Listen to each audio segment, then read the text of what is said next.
All right, so let's talk about symbols in sports. Before we get into actual sports, let's just talk about symbols in general. So what is a symbol?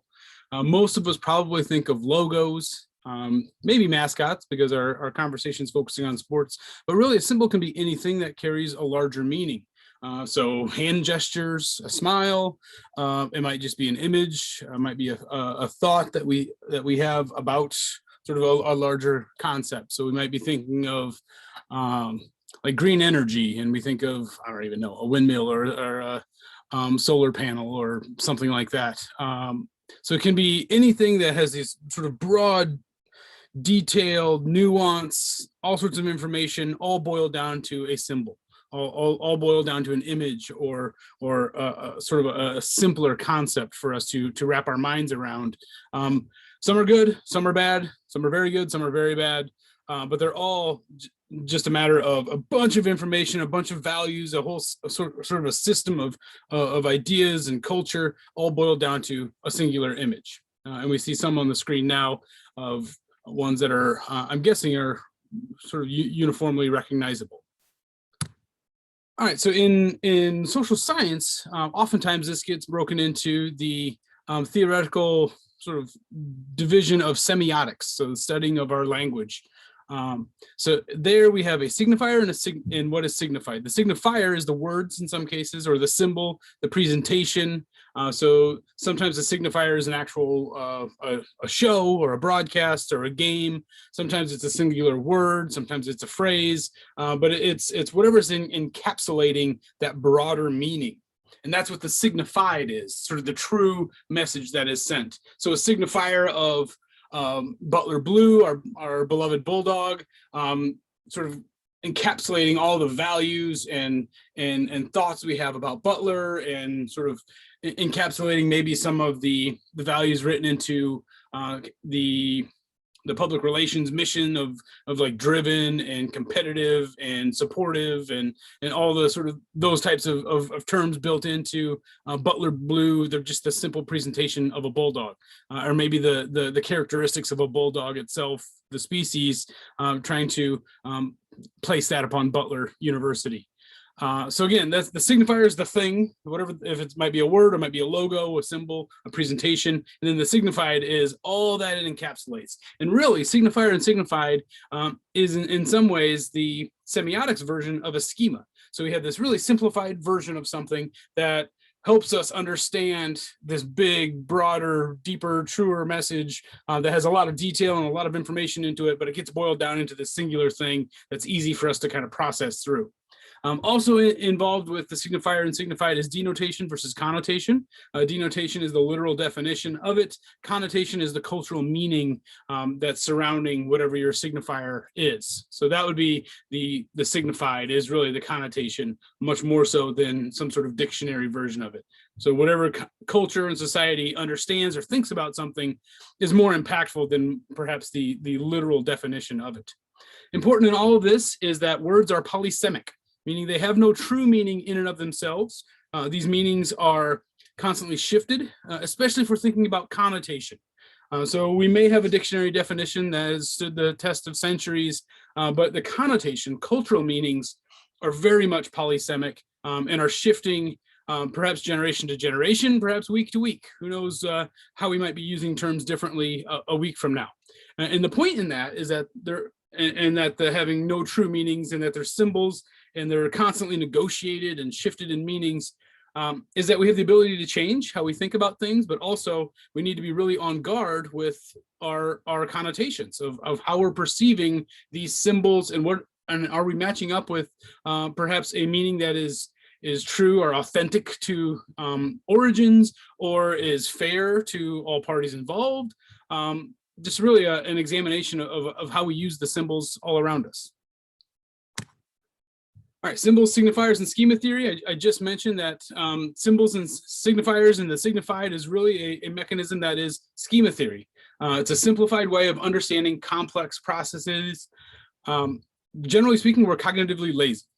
So we want to have something that can give a quick answer. If we're presented with a problem, we want to have that's what I know. I understand this. I know this.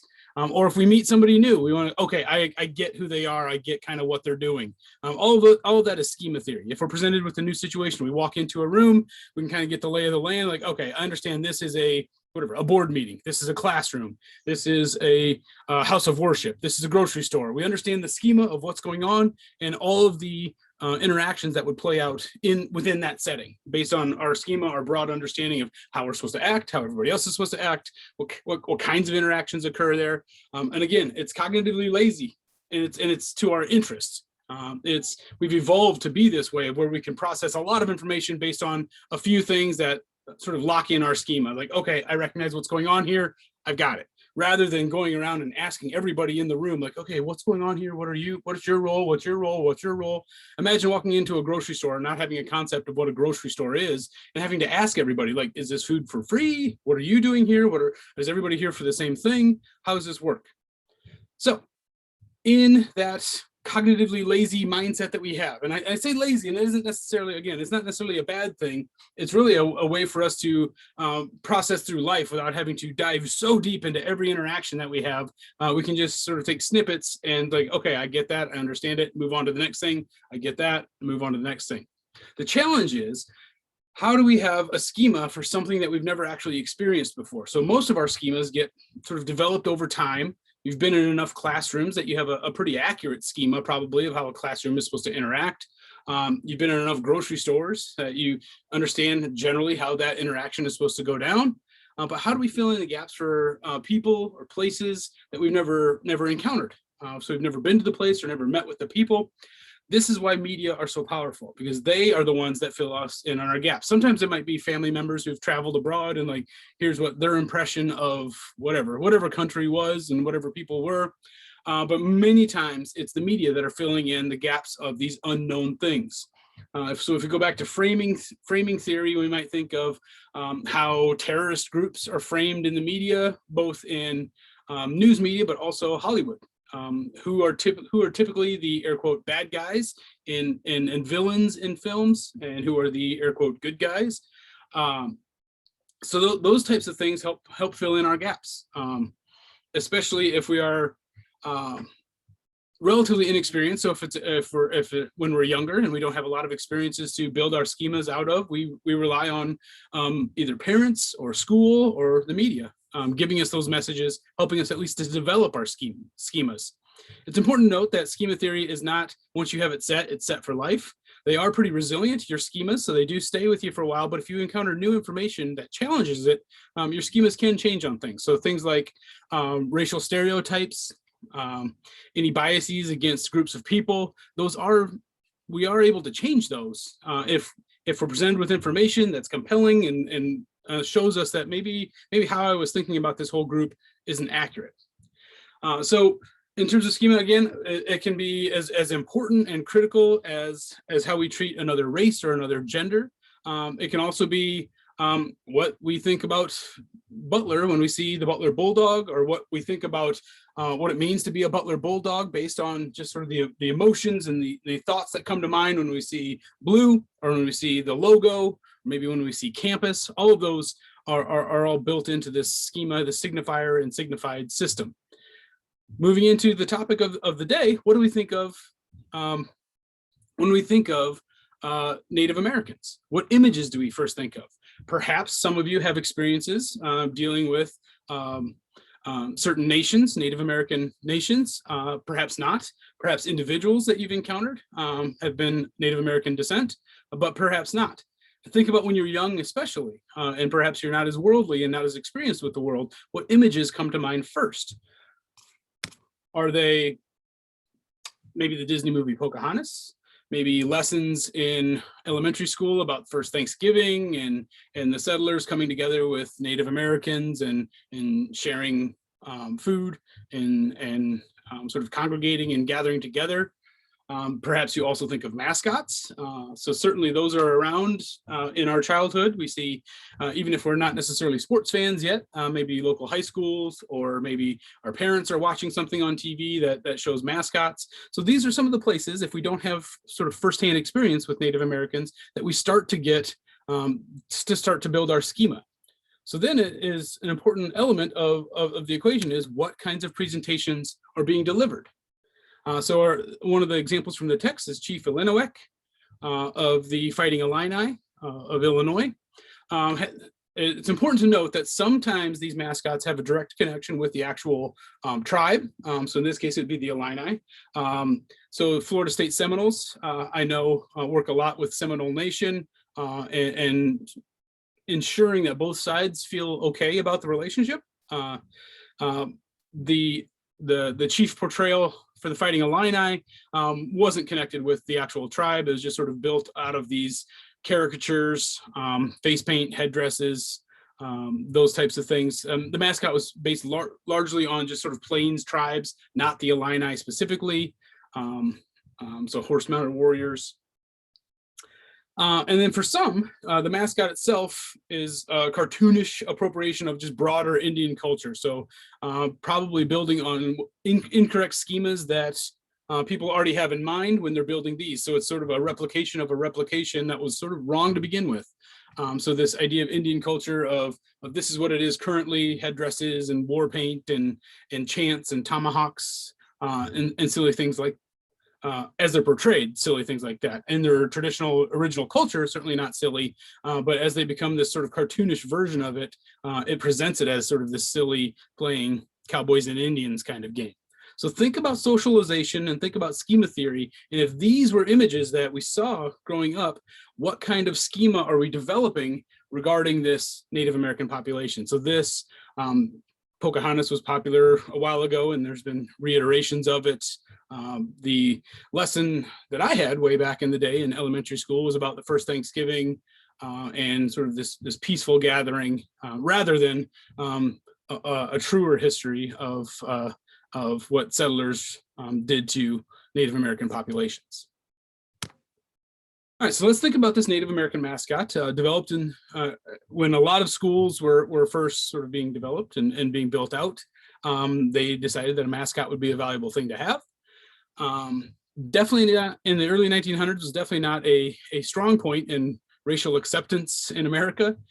So we can see kind of the culture that these came from, and to some extent that it's at least understandable of this is kind of where society was and how their thoughts were. It's understandable of how they developed, but what's less understandable is perhaps why they continued other than just sort of tradition and history and not wanting to change logos. Colleges and high schools in those early 1900s selected them in similar ways to Trojans and Spartans, which were ancient or dead cultures. But the problem is, of course, that these Native American tribes still exist. There's still people that belong to them, and there's still descendants that live in the U.S. So it isn't like it's just some culture from antiquity that we can just grab and we're not going to run into a Trojan on the street in Indianapolis. But it is the case that you might run into someone from a Native American tribe that is a real living person that isn't this sort of primitive loincloth wearing, oftentimes savage or warrior presentation tribe. So this brings us to our next discussion point. Thinking about your experiences, did you play for or against a school that used a Native American culture, whether it's Braves, sometimes savage, warrior, whatever the case might be a specific name of a tribe. I grew up around Sioux Nation. There's a Sioux County and there's Sioux Center and Sioux Rapids and all kinds of Sioux related terms. So there's a lot of schools that were tied in with Sioux in my youth. Did you play for or against any Native American culture based teams? Describe the mascot and the culture. How was it used? Did fans have certain cheers? Did the mascots dress up? Did cheerleaders and players have logos and presentations that tapped into some portrayal of Native American culture? And relatively recently, was there any controversy about this? If so, how was it resolved? Perhaps some of you may have had schools that you played for or played against that actually changed their name, which has become more popular in the past, I don't know, 10 or 15 years. So pause for a second, go over to your discussion post and answer these few questions and then come back. All right, and then we're on to the former Washington Redskins. The origination of the name was a European settler could get money for bringing in the scalp with sufficient red skin on it. So it was called a red skin. You got paid for it, effectively showing that you killed a Native American. It was so brutal, it was actually envied by Hitler, who wanted to implement a similar strategy against Russians. Periodically, leading up to the summer of 2020 name change, it had come up almost regularly, would call it, maybe every couple of years or every few years. It came up for national media as a controversy, usually died out. The name Redskin usually died out after enough other sports stories came in and kind of moved into the conversation, and everybody just sort of moved on with their lives. Most reporters throughout the whole process up until summer of 2020 kept using the name throughout the process, despite perhaps speaking out against it. So this is our fifth discussion prompt. How do you think reporters should have handled the Redskin debate? Were they obligated to continue to use the name Redskin even if they found it to be offensive? Could they have called it just the Washington football team or just Washington and not refer to the mascot?